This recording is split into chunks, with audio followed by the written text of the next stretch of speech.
Good morning my dear friends. स्वागत है आपका rise smart edu YouTube channel पे। मैं रीना महिला आप सभी का स्वागत करती हूँ। आज है भाई दूज, तो भाई दूज की आप सभी को हार्दिक शुभकामनाएं।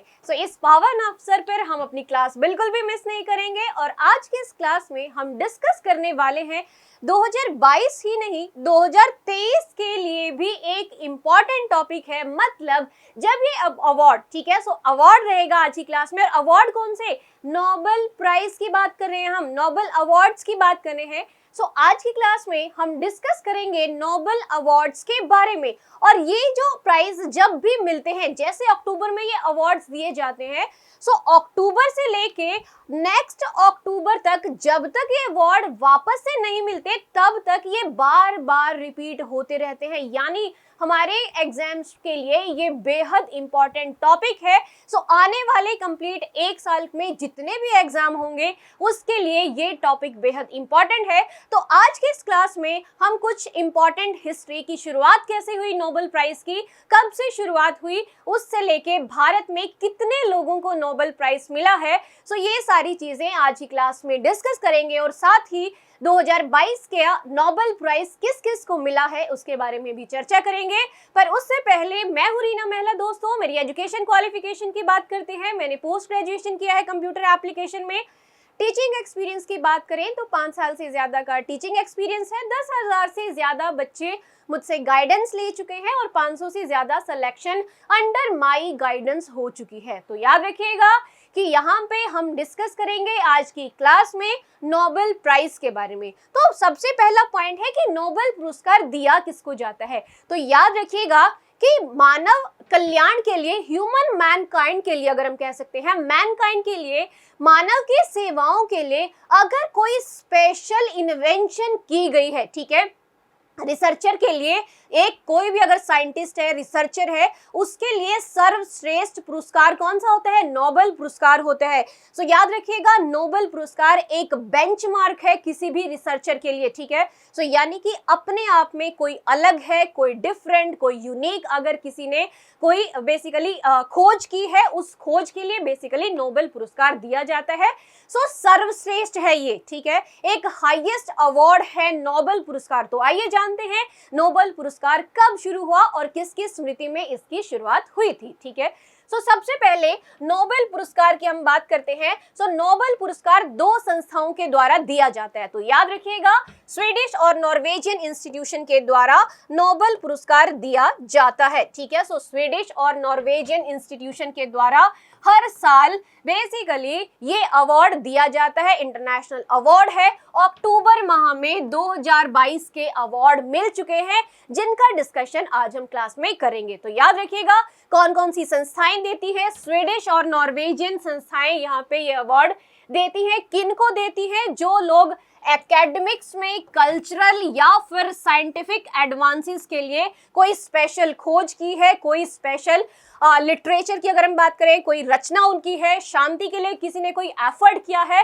एकेडमिक्स में, कल्चरल में, साइंटिफिक एडवांसेस एक्टिविटीज में, रिसर्चर्स में जितने भी टॉप मोस्ट अवार्ड रहेंगे उनमें से एक है नोबेल पुरस्कार और इन क्षेत्रों में नोबेल पुरस्कार दिया जाता है, ठीक है। याद रखिएगा यहाँ पे एक इंडस्ट्रियलिस्ट, एक इंजीनियर या फिर कह लीजिए एक महान व्यक्ति जिनका नाम था एल्फ्रेड नोबेल, ठीक है। याद रखिएगा, स्वीडिश केमिस्ट थे, इंजीनियर थे, इंडस्ट्रियलिस्ट थे एल्फ्रेड नोबेल, जिन्होंने बेसिकली दुनिया को बहुत सारी खोज दी थी, ठीक है। याद रखिए, इनके योगदान, इनकी स्मृति में नोबेल पुरस्कार दिया जाता है, ठीक है। याद रखिएगा, इसके 1895 में इसकी शुरुआत हुई थी, ठीक है। किसकी याद में? एल्फ्रेड नोबेल की ये स्मृति में, याद में 1895 के अंदर इसकी शुरुआत हुई। पहली बार कब दिया गया? 1901 के अंदर।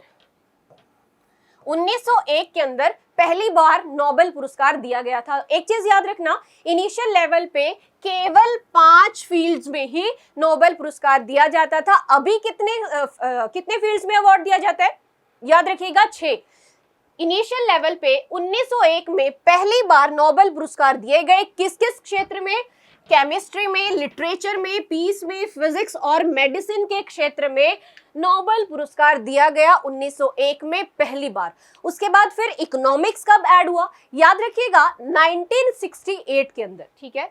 1968 में स्वीडन के सेंट्रल बैंक के द्वारा स्वेरिक्स रिक्स बैंक की स्थापना हुई और इसी समय पे इकोनॉमिक्स के अंदर नोबेल पुरस्कार दिए जाना प्रारंभ किया गया, ठीक है। सो याद रखिएगा Sveriges Riksbank prize in economic sciences की शुरुआत कब हुई थी, 1968 के अंदर इसकी शुरुआत हुई। और पहली बार कब दिया गया इकोनॉमिक्स का नोबेल पुरस्कार, ये दिया गया 1969 के अंदर। और किसको दिया गया, याद रखिए रेगनर फ्रिस को ये पुरस्कार दिया गया, साथ में थे जेन टिनबर्गन को ये अवार्ड दिया गया। वापस से सुनिएगा कि रेगनर फ्रिस और जेन टिनबर्ग को 1969 के अंदर पहली बार इकोनॉमिक्स का नोबेल पुरस्कार दिया गया था, ठीक है। सो इतने से पॉइंट हमारे एग्जाम के लिए बेहद इंपॉर्टेंट है।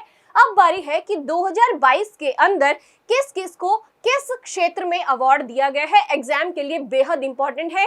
इनके नाम और इनके द्वारा की गई डिस्कवरीज हमारे लिए बेहद इंपॉर्टेंट है। सबसे पहला अवार्ड बेसिकली किसका है, याद रखिएगा साहित्य के क्षेत्र में, लिटरेचर के क्षेत्र में इस बार ये जो अवार्ड दिया गया है ये है फ्रेंच ऑथर एनी एर्नेक्स को बेसिकली लिटरेचर का नोबेल पुरस्कार दिया गया 2022 के अंदर। नाम याद रखिएगा, फ्रेंच ऑथर हैं, याद रखिए।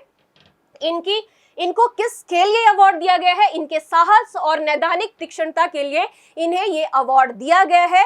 याद रखिएगा इनके व्यक्तिगत स्मृति, उसके अलावा अलगाव और सामूहिक संयम को किस प्रकार से बेटर किया जा सकता है, किस प्रकार से सोसाइटी के अंदर शांति स्थापित की जा सकती है, इसी के चलते साहित्य का नोबेल पुरस्कार फ्रेंच की ऑथर एनी एर्नेक्स को इस बार ये अवार्ड दिया गया है। अवार्ड किसके द्वारा दिया गया, स्वीडिश एकेडमी के द्वारा ये अवार्ड दिया गया है, ठीक है। सो याद रखिएगा स्वीडिश एकेडमी के द्वारा साहित्य का इस बार का अवार्ड एनी एर्नेक्स को दिया गया और ये थी फ्रेंच ऑथर। याद रखिएगा अब तक टोटल 16 फ्रेंच राइटर को ये पुरस्कार मिला है, ठीक है। सो याद रखिएगा 16 फ्रेंच ऑथर्स को अब तक नोबेल पुरस्कार मिल चुका है, इस बार एनी एर्नेक्स को मिला है, ठीक है। अगला पुरस्कार है बेसिकली शांति पुरस्कार। तो याद रखिएगा यहाँ पे ये जो पुरस्कार है 3 लोगों के बीच में, या ये कह लीजिए कि 3 संस्थाओं के बीच में ये पुरस्कार इस बार साझा किया गया है, ठीक है। सो याद रखिएगा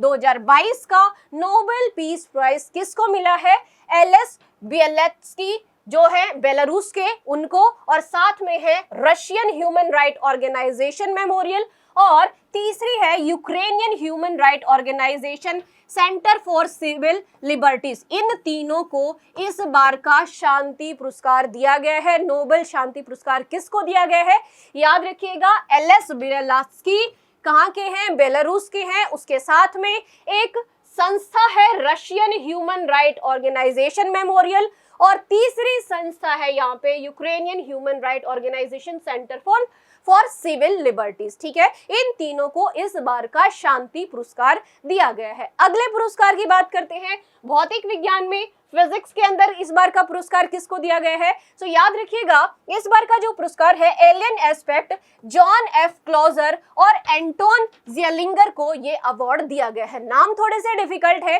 अपने अपने अनुसार इसको ट्रांसफॉर्म कर सकते हैं। सो याद रखिएगा एलियन एस्पेक्ट जॉन क्लोजर और एंटोन ज़ियलिंगर को इस बार का ये अवार्ड दिया गया है, ठीक है। सो इनकी किस खोज के लिए अवार्ड दिया गया है, इन्होंने बेसिकली फोटॉन्स के ऊपर काम किया। फोटॉन्स क्या होते हैं, छोटे छोटे कण होते हैं, ठीक है।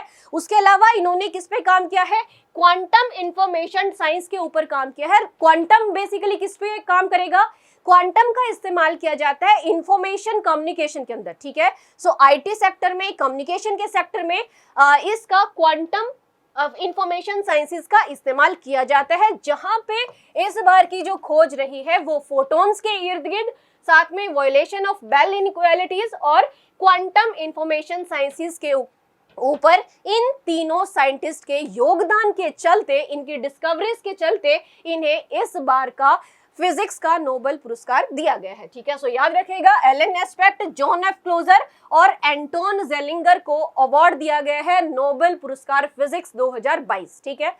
सो अगला है हमारा आर्थिक विज्ञान, ठीक है। इकोनॉमिक्स में इस बार का बेसिकली नोबेल अवार्ड किसको दिया गया है? सो याद रखिएगा, Ben S बर्नानके, Douglas W diamond और फिलिप एच डायबविग, ठीक है। फिर से नाम देखते हैं, नाम बेहद इंपॉर्टेंट है। Ben S बर्नानके, Douglas W diamond और फिलिप एच डायबविग को इस बार का इकोनॉमिक्स नोबेल पुरस्कार दिया गया है। इनकी क्या खोज है, इनकी क्या डिस्कवरी है? याद रखिएगा, इनका योगदान था बेसिकली बैंक्स और फाइनेंशियल क्राइसिस से संबंधित। मतलब कि अगर किसी कोई समस्या आती है, बैंकिंग सिस्टम गड़बड़ा जाता है या मैनेजमेंट होता है, तो ऐसे क्राइसिस के समय पे किस प्रकार से बेटर तरीके से हम उस क्राइसिस को मैनेज कर सकते हैं, इन डिस्कवरीज के लिए यहाँ पे Ben S बर्नानके, Douglas W diamond और फिलिप एच डायबविग को इकोनॉमिक्स का नोबेल पुरस्कार 2022 दिया गया है, ठीक है। तो अगले अवार्ड पे आते हैं, किसका है? मेडिसिन के क्षेत्र में, चिकित्सा के क्षेत्र में। तो याद रखिएगा, चिकित्सा के क्षेत्र में ये जो अवार्ड दिया गया है, ये स्वांते पाबो को दिया गया है, ठीक है। सो स्वीडिश जेनेटिसिस्ट है, ठीक है। सो याद रखिए, स्वीडिश जेनेटिस्ट है स्वांते पाबो। इनका जन्म 1955 में हुआ है और इनके बेसिकली जो डिस्कवरीज थी वो किससे संबंधित थी? जो भी यहाँ पे विलुप्त हुए स्पीशीज हैं, ठीक है, जो इस पृथ्वी से विलुप्त हो गए हैं, सो उनके डीएनए के ऊपर ये लगातार से डिस्कवरीज और एफर्ट्स अपने रिसर्च के द्वारा कर रहे थे, ठीक है। सो याद रखिएगा, इनका जो रिसर्च है वो किससे संबंधित है? Genomes of extinct hominins and human evolution, ठीक है, कि मानव का जन्म कैसे हुआ है, मानव का एवोल्यूशन किस प्रकार हुआ है, उससे संबंधित खोजों के चलते स्वांते पाबोस जो है स्वीडिश जेनेटिसिस्ट, जिनको ये 2022 का मेडिसिन यानी कि चिकित्सा के क्षेत्र में नोबेल पुरस्कार दिया गया है, ठीक है। सो ये चीज याद रखिएगा, सबसे पहले यहाँ पे मेडिसिन के ही क्षेत्र में ये अवार्ड दिया गया था। तो याद रखिएगा, स्वांते पाबो को ये अवार्ड दिया गया है। इससे पहले इन्हें कई सारे अवार्ड मिल चुके हैं। उसके अलावा अगर हम बात करते हैं, जापान का प्राइज 2020 के अंदर जापान प्राइज भी इनको दिया था। किसके लिए? इन्होंने बेसिकली जो ह्यूमन एवोल्यूशन है और जो एक्सटिंक्ट स्पीशीज है उनके ऊपर जो इनका योगदान है, उसके लिए ही इन्हें ये अवार्ड दिया गया था, ठीक है। सो याद रखिएगा कि ये डीएनए एनालिसिस किया है इन्होंने, एंशिएंट बोन्स के ऊपर अपना काम किया है, जो इनका रिसर्च है वो इसी से संबंधित रहा है। और उसके अलावा इन्होंने बहुत सारे डिग्रेडेड डीएनए के ऊपर भी अपनी डिस्कवरी यानी रिसर्च का काम किया है, जिसके चलते 2022 में इनको चिकित्सा के क्षेत्र में ये अवार्ड मिला है, ठीक है। सो स्वांते पाबो, नाम बिल्कुल मत भूलिएगा। अगला जो अवार्ड है वो है केमिस्ट्री, ठीक है। सो नोबेल प्राइज इन केमिस्ट्री, ठीक है। सो याद रखिएगा, नोबेल प्राइज जो केमिस्ट्री का है वो इस बार किसको मिला है? कैरोलिन आर बैटोजी, ठीक है, कैरोलिन आर बैटोजी, मॉर्टन मेल्डल और के बेरी शार्पलेस, ठीक है। सो ये तीन नाम याद रखिएगा, फिर से एक बार रिवाइज कर लेते हैं। कैरोलिन आर बैटोजी, मॉर्टन मेल्डल और के बेरी शार्पलेस, ठीक है।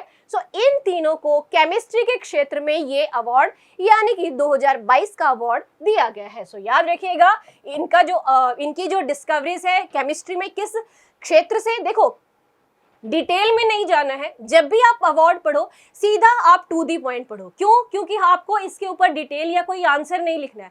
आपके पास ऑब्जेक्टिव क्वेश्चन रहेगा और वहां से आपको सीधा सीधा क्लिक करना होगा कि किस क्षेत्र में किस साइंटिस्ट को कौन सा अवार्ड दिया है, ठीक है। So exam point of view से बेहद इंपॉर्टेंट है ये तीनों नाम, कैरोलिन आर बैटोजी, मॉर्टन मेल्डल और के बेरी शार्पलेस को केमिस्ट्री के क्षेत्र में 2022 में नोबेल पुरस्कार दिया गया है। और इनकी डेवलपमेंट किससे संबंधित है?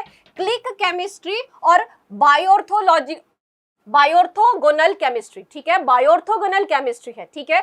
सो क्लिक केमिस्ट्री और बायोर्थोगोनल केमिस्ट्री है, जिसके ऊपर इन्होंने अपना रिसर्च किया है, डेवलपमेंट किया है, डिस्कवरीज की है। इन्हीं के ऊपर इन्हीं के चलते बेसिकली इनको केमिस्ट्री के क्षेत्र में नोबेल पुरस्कार दिया गया है, ठीक है। सो नाम मत भूलिएगा, क्लिक केमिस्ट्री है और बायोर्थोगोनल केमिस्ट्री है, ठीक है। और जिन जिन साइंटिस्ट को ये अवार्ड मिला है उनके नाम एक बार फिर से रिपीट कर लेते हैं। कैरोलिन आर बैटोजी, मॉर्टन मेल्डल और के बेरी शार्पलेस को 2022 का केमिस्ट्री का अवार्ड दिया गया है। अच्छा, एक चीज और हमें यहाँ से याद रखनी है, ठीक है। सो याद रखिएगा, यहाँ पे पीस को छोड़ के, ठीक है, शांति का जो पुरस्कार है, नोबेल प्राइज जो शांति का है, पीस नोबेल प्राइज जो है, वो बेसिकली नॉर्वे के द्वारा प्रोवाइड किया जाता है। ठीक है, सो नॉर्वे के द्वारा शांति पुरस्कार दिया जाता है, और रेस्ट जो 5 है वो किसके द्वारा दिए जाते हैं, स्वीडन के द्वारा प्रोवाइड किए जाते हैं। तो दोनों बातें याद रखिएगा, स्वीडन के द्वारा पीस को छोड़ के रेस्ट 5 के अंदर नोबेल पुरस्कार दिया जाता है, और नॉर्वे के द्वारा पीस नोबेल प्राइज प्रोवाइड दिया जाता है। ठीक है, सो याद रखिएगा, नोबेल पीस जो प्राइज है वो कौन देता है, वो नॉर्वे देता है, और स्वीडन बेसिकली रेस्ट 5 के अंदर नोबेल पुरस्कार देता है। ठीक है, सो आगे बढ़ते हैं। यहाँ से याद रखिएगा कि इस बार जो है ये क्लिक केमिस्ट्री किससे संबंधित है, हमने केमिस्ट्री की बात कर ली, क्लिक केमिस्ट्री किससे रिलेटेड है, मॉलिक्यूल्स को एक जगह, देखो जैसे छोटे छोटे मॉलिक्यूल्स होते हैं, वो मॉलिक्यूल्स एक क्या करते हैं, या तो पास आएंगे बहुत ज्यादा या वो रिपेल करेंगे। तो इनका जो काम है, इनकी जो क्लिक केमिस्ट्री है वो किससे संबंधित है, ये जो मॉलिक्यूल क्विकली एक साथ असेंबल होते हैं और एफिशिएंटली ये एक दूसरे के पास में आते हैं, इसी से संबंधित है क्लिक केमिस्ट्री, जिसके ऊपर इन्होंने रिसर्च किया एंड देन यहाँ पे अवार्ड इनको दिया गया है। ठीक है, सो याद रखना, बेरी शार्पलेस और मोर्टन मेंडल ने किसके ऊपर काम किया है, क्लिक केमिस्ट्री के ऊपर काम किया है, और जो तीसरे साइंटिस्ट है कैरोलिन बेर्टोजी, इन्होंने किसके ऊपर काम किया है, बेसिकली लिविंग ऑर्गेनिज्म के ऊपर काम किया है। ठीक है, सो क्लिक केमिस्ट्री किस प्रकार से अप्लाई की जा सकती है यहाँ पे लिविंग ऑर्गेनिज्म के ऊपर, उसी के चलते यहाँ पे कैरोलिन बेर्टोजी को ये अवार्ड दिया गया है, इनकी एडवांस रिसर्चेस के चलते इनको ये अवार्ड दिया गया है। ठीक है, सो अब बात करते हैं भारत के किन किन लोगों को ये अवार्ड मिला है। ठीक है, हमारे एग्जाम में कई बार पूछ लेते हैं कि यहाँ पे किस व्यक्ति को किस क्षेत्र में, भारतीय की हम बात कर रहे हैं, ठीक है, अवार्ड मिला है। तो सबसे पहले बेसिकली यहाँ पे बात करते हैं रविंद्रनाथ टैगोर जी को। ठीक है, साहित्य के अंदर 1913 में, ठीक है, सो रविंद्रनाथ टैगोर को सबसे पहले नोबेल पुरस्कार से नवाजा गया था। किस साल में, 1913 में, और किस क्षेत्र में, साहित्य के क्षेत्र में। ठीक है, उसके बाद यहाँ पे सीवी रमन बेसिकली फिजिक्स में इनको अवार्ड मिला। किस साल, 1930 के अंदर ये अवार्ड इन्हें मिला था। ठीक है, सो अब जो है हम लिस्ट ईयर वाइज नहीं है, सीक्वेंस नहीं है, बट याद रखिएगा, हमें याद रखना है कि सबसे पहले किसको मिला है। ठीक है, सो याद रखिए, सबसे पहले रविंद्रनाथ टैगोर, उसके बाद सीवी रमन को 1930 में, एंड देन मदर टेरेसा। ठीक है, मदर टेरेसा को पीस के, ठीक है, सो याद रखिएगा, पीस प्राइज मिला था, सबसे पहले भारतीय है, याद रखिएगा कि इनको बेसिकली ये इंडियन सिटीजनशिप मिली हुई थी, और इन्हें 1979 में नोबेल पीस प्राइज मिला था। ठीक है, सो याद रखिएगा, 1979 Nobel peace prize mother Teresa. ठीक है, उसके अलावा सबसे पहले अगर हम बात करें इकोनॉमिक्स के क्षेत्र में, सबसे पहली बार किसको मिला है, सो पहली बार लिटरेचर में सबसे पहले रविंद्रनाथ टैगोर, और ओवरऑल भी सबसे पहले रविंद्रनाथ टैगोर। फिजिक्स में सबसे पहले सीवी रमन। ठीक है, और पीस सबसे पहले पीस प्राइज मदर टेरेसा, किस साल, 1979। उसके अलावा सबसे पहले इकोनॉमिक्स में अमर्त्य सेन। ठीक है, सो इकोनॉमिक्स में अमर्त्य सेन किस साल मिला था इनको, 1998 में पहली बार भारत के अंदर इकोनॉमिक्स का पीस प्राइज और नोबेल प्राइज मिला था। इकोनॉमिक्स का नोबेल प्राइज याद रखिएगा अमर्त्य सेन को 1998 के अंदर। ठीक है, उसके बाद जो है 2014 के अंदर पीस प्राइज भी मिला है, किसको मिला है, कैलाश सत्यार्थी। ठीक है, सो याद रखिएगा 2014 में भी भारत को नोबेल पीस प्राइज मिला, और किसको मिला है, याद रखिए कैलाश सत्यार्थी को। ठीक है, और मेडिसिन के क्षेत्र में, मेडिसिन की बात करते हैं, सो मेडिसिन के क्षेत्र में हरगोविंद खुराना को 1968 के अंदर ये अवार्ड दिया गया था। ठीक है, सो 1968 में मेडिसिन यानी कि चिकित्सा के क्षेत्र में किसको मिला है, हरगोविंद खुराना को ये अवार्ड दिया गया है। ठीक है, उसके बाद फिजिक्स में सुब्रमण्यम चंद्रशेखर। ठीक है, सुब्रमण्यम चंद्रशेखर को फिजिक्स के क्षेत्र में 1983 के अंदर ये अवार्ड दिया गया था। ठीक है, उसके अलावा वेंकी रामाकृष्णन को केमिस्ट्री में 2009 में नोबेल पुरस्कार दिया गया था। ठीक है, सो ये थी लिस्ट हमारे किन किन भारतीयों या भारतीय मूल के व्यक्तियों को ये अवार्ड मिला है। ठीक, आई होप आप लोगों को चीजें समझ आई होंगी। नोबेल पुरस्कार हमारे पूरे साल के लिए बेहद इंपॉर्टेंट है, याद रखिएगा हर सिंगल लाइन के ऊपर सवाल बनने के चांस है, बार बार रिपीट कीजिए वीडियो को, बार बार देखिए। उसके अलावा अगर कोई सवाल है तो वीडियो के नीचे आप कमेंट कर सकते हैं, ठीक है। सो उसके अलावा याद रखिएगा, इसके नोट्स भी बना सकते हैं, बार बार वीडियो भी देख सकते हैं। सो ये है हमारे एग्जाम का बेहद important topic. Nobel peace prize भी है, टोटल 6 प्राइज हमने बात कर ली है, 6 नोबेल प्राइजेस का डिस्कशन हमने कर लिया, ठीक है। सो 6 के बारे में आपको अच्छे से समझना है। इकोनॉमिक्स का प्राइज बाद में शुरू हुआ था, पहले 5 प्राइज दिए जाते थे। 1968 में इकोनॉमिक्स में शुरुआत हुई और 1969 में पहली बार इकोनॉमिक्स में अवार्ड दिया गया था। याद रखिएगा, 5 अवार्ड बेसिकली स्वीडन के द्वारा दिए जाते हैं। केवल पीस, नोबेल पीस प्राइज ही ऐसा है जो सिर्फ नॉर्वे के द्वारा प्रोवाइड किया जाता है, ठीक है। सो बहुत ही इंपॉर्टेंट टॉपिक था जिसकी मैंने अभी एक क्लास में एक शॉर्टेस्ट वीडियो आपके सामने रख दी है। आई होप आप लोगों को अच्छी लगी होगी और एग्जाम के लिए बेहद इंपॉर्टेंट है। So that's all from my side guys, thank you so much, have a nice day, all the very best for your examination.